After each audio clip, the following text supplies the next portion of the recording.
What is up, guys? BenQ here, back with a new guide. A guide that will answer the question you ask yourself, which is, how did he already get on the ground? Well, in this video I'll answer that question and show you these steps you can follow to hit the ground the quickest. Alright guys, so one thing I want to mention that people typically do and what you should avoid doing when playing Fortnite is jumping out too late. Now what I mean by this is people coming from PlayerUnknown's battlegrounds are used to the parachute delay jump. It's when your parachute deploys a little later if you hit a certain speed, and in order to hit that speed you basically have to catapult straight down. Now in Fortnite you want to avoid doing that because, well, you won't get the same effect. In Fortnite you want to focus on what would be the quickest way to the ground horizontally, so jumping a lot earlier is one thing I'll be talking about.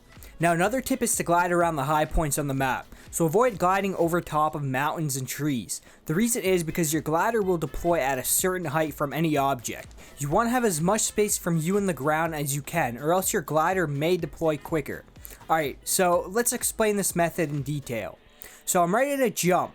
Now you want to jump kinda early as the glider will take you pretty far. Say I want to go to Dusty Depot. Jumping around the lake would be perfect. Once you're out of the bus, point yourself in the direction to wherever you're heading. Make sure to avoid any objects higher than the ground, especially if you're pretty close to the ground already, like the mountain I'm beside. Once you have deployed your glider, use one of your side keys to glide to one of the buildings, so either your D key or the A key. Now there's a pretty big lean difference when using the forward versus the side key. You get more of a drop when using the side keys. You don't want to hover in circles using all the keys. You want to glide in a consistent angle and speed, which is why we go sideways. Make sure to land on roofs of houses or buildings because you'll be able to start roaming and finding weapons in chests in the attic or upper floors. I landed on the warehouse roof, but it had no weapons, which is fine. You can quickly peek the warehouse roofs, and if there are no weapons, then ease yourself into the actual warehouse as the opening is pretty big. That's it guys, it's that simple. Now it'll take a few tries and some calculations in order to get it right every time, but once you have done it enough, you'll be able to glide down the fastest pretty consistently. Now one more tip I want to give out for anyone landing around the outside edges of the map. You can drop above the water outside the map and the glider will deploy a lot closer to the ground than usual. Remember when I said when your glider will deploy at a certain height of an object? The space between you and the object will always be consistent.